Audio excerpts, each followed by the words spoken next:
আসসালামু আলাইকুম। সংবাদে আপনাদের সবাইকে স্বাগত জানাচ্ছি। আমি ফিরোজ তোহা। শুরুতেই আরবে কেবলস সংবাদ শিরোনাম।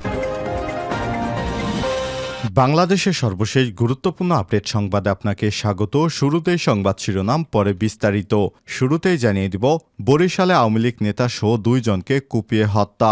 বরিশাল জেলার উজিরপুর উপজেলার সাতলাবাজারে ব্যবসায়ী এবং স্থানীয় আওয়ামী লীগ নেতা মোহাম্মদ ইদ্রিস হাওলাদার এবং তার চাচাতো ভাই সাগর হাওলাদারকে কুপিয়ে হত্যা করেছে দুর্বৃত্তরা।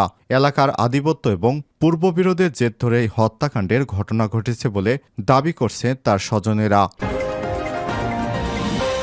এরপর জানিয়ে দিব, কোটা আন্দোলনকারীদের উপর নারায়ণগঞ্জের ক্যাডার শামীম ওসমানের গুলি ছোড়ার ভিডিও ভাইরাল। এবারে জানাবো, যেসব এলাকায় বন্যার পরিস্থিতি উন্নতি হয়েছে।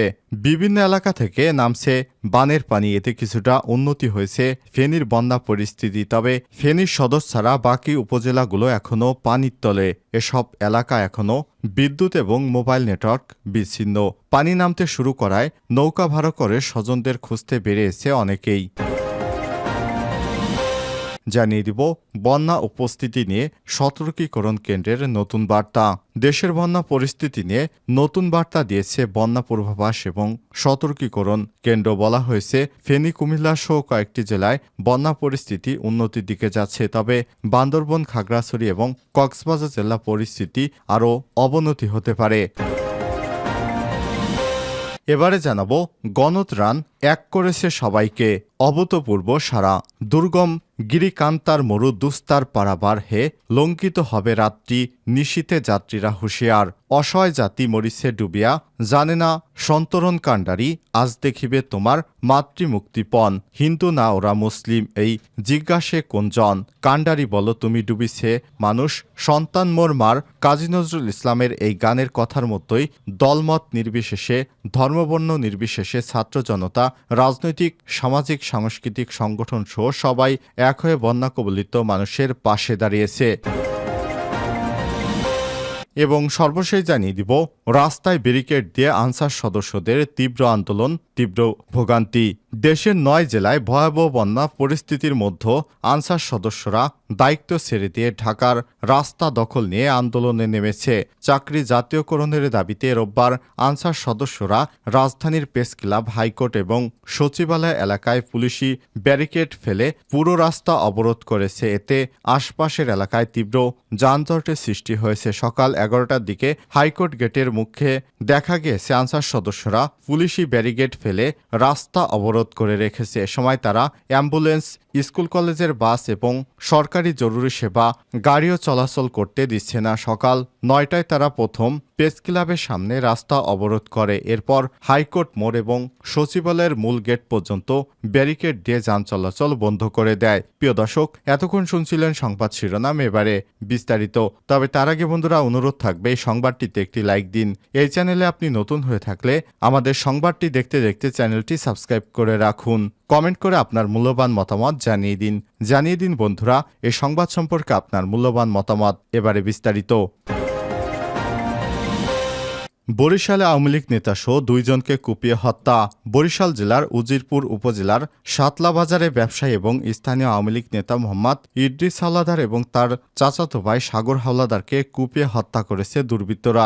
আধিপত্য এবং পূর্বশত্রুতার জের ধরে হত্যাকাণ্ডের ঘটনা ঘটেছে বলে জানা গেছে। পুলিশ এবং তার স্বজনেরা জানায়, গতরাত 10টার দিকে আওয়ামী লীগ নেতা ইদ্রিস হাওলাদার এবং তার চাচাতো ভাই সাগর হাওলাদার 22কে মোটরসাইকেল যোগে বাড়ি যাওয়ার পথে সাতলা ব্রিজের পশ্চিম পাড় এলাকায় এলে সন্ত্রাসীরা মোটরসাইকেল গতিরোধ করে এলোপাতাড়ি কুপিয়ে জখম করে। রাতেই স্থানীয়রা তাদের উদ্ধার করে প্রথমে আগেলছাড়া স্বাস্থ্য কমপ্লেক্সে, পরে বরিশাল সেবাসিহম হাসপাতালে নেওয়া হলে রাতে ইদ্রিস হাওলাদার মারা যায়। এদিকে গুরুতর আহত সাগর হাওলাদার রোববার সকালে সেবাসিম হাসপাতালে চিকিৎসাধীন অবস্থায় মারা যায়। স্বজনেরা অভিযোগ জানায়, গত কয়েকদিন ধরে মাছের ঘেরে নিয়ে বিরোধের জেরে ইদ্রিস হাওলাদারের দায়ের করা মামলার আসামিরা তাকে হত্যার হুমকি দিয়ে সে বিষয়টি নিষ্পত্তির জন্য চাপ দিচ্ছিল।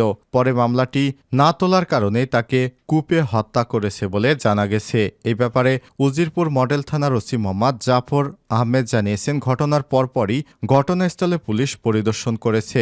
দোষীদের শাস্তির আওতায় আনা হবে। কোটা আন্দোলনকারীদের উপর শামীম ওসমানের গুলিছোড়ার ভিডিও ভাইরাল। কোটা সংস্কার আন্দোলনকারীদের উপর সাবেক সংসদ সদস্য শামীম ওসমানের গুলিছোড়ার একটি ভিডিও ভাইরাল হয়েছে। আজ ফেসবুকে 29 সেকেন্ডের ওই ভিডিও ছড়িয়ে পড়ার পর এ নিয়ে চলছে আলোচনা সমালোচনা। ফেসবুকে ভাইরাল হওয়া ভিডিওতে দেখা গিয়েছে আন্দোলনকারীদের উপর শামীম ওসমান এবং তার সহযোগীরা গুলি ছুড়ছেন। এ সময় শতাধিক অনুসারী আগ্নেয়াস্ত্র এবং ধারালো অস্ত্র নিয়ে শহরের চাষারা এলাকা থেকে বঙ্গবন্ধু সড়কে শহরের 2 নম্বর রেলগেট এলাকার দিকে যেতে দেখা যায়। প্রসঙ্গত বৈষম্যবিরোধী ছাত্র আন্দোলনের এক দফা দাবির মুখে পতন হয় শেখ হাসিনার। পদত্যাগ করে দেশ ছেড়ে পালিয়ে যায় হাসিনা। এরপর দলটির কেন্দ্র থেকে শুরু করে তৃণমূল পর্যায়ের অনেক নেতাকর্মী চলে যায় আত্মগোপনে। এই আন্দোলনে নিহতর ঘটনায় বেশ কয়েকটি মামলা দায়ের করা হয়েছে। এর মধ্যে শেখ হাসিনা, স্থানীয় সংসদ সদস্য শামীম ওসমান সহ বেশ কয়েকজন নেতার নামে এ পর্যন্ত অনেকগুলি মামলা হয়েছে। যেসব জেলায় বন্যা পরিস্থিতির উন্নতি। বিভিন্ন এলাকা থেকে নামছে বানের পানি, এতে কিছুটা উন্নতি হয়েছে ফেনীর বন্যা পরিস্থিতি। তবে ফেনী সদর ছাড়া বাকি উপজেলাগুলোতে এখনও পানি নিচে তলিয়ে রয়েছে। সব এলাকা এখনও বিদ্যুৎ, মোবাইল এবং নেটওয়ার্ক বিচ্ছিন্ন। পানি নামতে শুরু করায় নৌকা ভাড়া করে স্বজনদের খুঁজতে বেরিয়েছে অনেকেই। কুমিল্লাতেও কিছুটা উন্নতি হয়েছে বন্যার পরিস্থিতির। আর আশ্রয়কেন্দ্র থেকে বাড়ি ফিরেছে মৌলভীবাজার এবং হবিগঞ্জের বেশিরভাগ মানুষ। এদিকে গতকাল শনিবার রাত 10টা থেকে থেমে থেমে বৃষ্টির কারণে নোয়াখালীতে আবারও বাড়ছে পানি। এছাড়াও ফেনীর বন্যা আরও চাপ দিয়েছে জেলায়। সরকারি হিসেবে জেলার প্রায় 20 লাখ মানুষ এখনও পানিবন্দী। এদিকে শুক্রবার থেকে নোয়াখালীর বন্যার পানি রহমতখালী সহ বিভিন্নভাবে ঢুকছে লক্ষ্মীপুরে। এতে লক্ষ্মীপুর পৌরসভার কয়েকটি ওয়ার্ড এবং পূর্বাঞ্চলের ইউনিয়নের অধিকাংশ এলাকার মানুষ পানিবন্দী হয়ে পড়েছে। বন্যার পূর্বাভাস এবং কেন্দ্রীয় উপ বিভাগীয় প্রকৌশলী মেহেদী হাসান জানিয়েছে, ফেনী, কুমিল্লা সহ বিভিন্ন এলাকার নদ নদীর পানি কমছে। মাঝারি ধরনের বৃষ্টি হলেও তেমন পানি বাড়ার সম্ভাবনা নেই। এ সময় তিনি আরও জানান, সিলেট এবং মৌলভীবাজারের দিকেও নদ নদীর পানি কমতে শুরু করেছে। এতে বন্যা পরিস্থিতির উন্নতি হচ্ছে। আবহাওয়াবিদ বজলুর রশিদ জানিয়েছেন, খুলনা, বরিশাল, চট্টগ্রামে ভারী বর্ষণের সম্ভাবনা আছে। এছাড়াও দেশের অন্যান্য স্থানে হালকা থেকে মাঝারি বর্ষণ হতে পারে। দেশে 9 জেলায় ভয়াবহ বন্যা পরিস্থিতির মধ্যে আনসার সদস্যরা দায়িত্বকাণ্ডজ্ঞানহীনভাবে দায়িত্ব ছেড়ে দিয়ে ঢাকার রাস্তা দখলে নিয়ে আন্দোলনে নেমেছে। তাদের চাকরি জাতীয়করণের দাবিতে রোববার আনসার সদস্যরা রাজধানীর প্রেস ক্লাব এবং হাইকোর্ট সচিবালয় এলাকায় পুলিশি ব্যারিকেড ফেলে পুরো রাস্তা অবরোধ করেছে। এতে আশপাশের এলাকায় তীব্র যানজটের সৃষ্টি হয়েছে। সকাল 11টার দিকে হাইকোর্ট গেটের মুখে গিয়ে দেখা যায় আনসার সদস্যরা পুলিশের ব্যারিকেড ফেলে রাস্তা অবরোধ করে রেখেছে। এ সময় তারা অ্যাম্বুলেন্স, স্কুল, কলেজের বাস এবং সরকারি জরুরি সেবার গাড়িও চলাচল করতে দিচ্ছে না। সকাল 9টায় তারা প্রথমে প্রেস ক্লাবের সামনে রাস্তা অবরোধ করে। এরপর হাইকোর্ট মোড় এবং সচিবালয়ের মূল গেট পর্যন্ত ব্যারিকেড দিয়ে যান চলাচল বন্ধ করে দেয়। হাইকোর্ট মোড়ে রিকশা চালক এবং সাধারণ পথচারীদের সঙ্গে বাক বিতণ্ডায় জড়াতে দেখা গিয়েছে আনসার সদস্যদের। এ সময় ভোগান্তির শিকার পথচারীরা কথা বললেই আনসার সদস্যরা বৈষম্যবিরোধী ছাত্র আন্দোলনের উদাহরণ টানছেন। সকাল 10টা থেকে গুলিস্তান শিশু পার্ক, মতিঝিল, শাপলা চত্বর, কাকরাইল, মালিবাগ, মৎস্য ভবন এবং সাবাক মোড় পর্যন্ত তীব্র যানজট দেখা গিয়েছে। রোববার সপ্তাহের প্রথম অফিস ডে হয় রাস্তায় গাড়ির চাপ বেশি। এতে ট্রাফিক ব্যবস্থাপনা সামলাতে হিমশিম খাচ্ছে পুলিশ। এছাড়াও চরম ভোগান্তির মধ্যে পড়েছেন পথচারীরা। নারায়ণগঞ্জ থেকে আগারগাঁও পাসপোর্ট অফিস পাসপোর্ট নিতে যাচ্ছেন শায়লা প্রধান।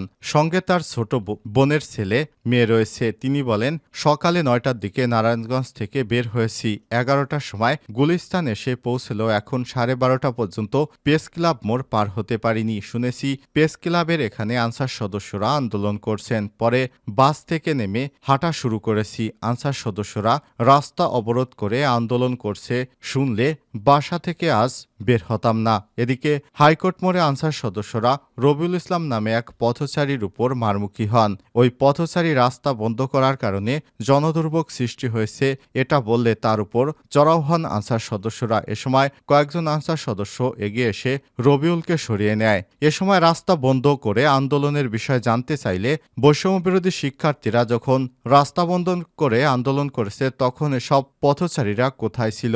এ সময় তো তাদের সমস্যা হয়নি, আজকে আনসার সদস্যরা রাস্তায় নামলেই মানুষের এত সমস্যা হয় কিসের? প্রেস ক্লাব এবং কদমফোয়ারা এলাকায় দায়িত্বরত ট্রাফিক পুলিশের সার্জেন্ট সালেক সমকালকে বলেছেন, সকাল 8:30 থেকে দুপুর 1টা পর্যন্ত এই এলাকা ব্যারিকেড দিয়ে আন্দোলন শুরু করে আনসার সদস্যরা। এতে আশপাশের এলাকায় তীব্র যানজটের সৃষ্টি হয়েছে। বর্তমানে রাস্তায় যানজটও মানুষ সামাল দিতে হিমশিম খেতে হচ্ছে আমাদের।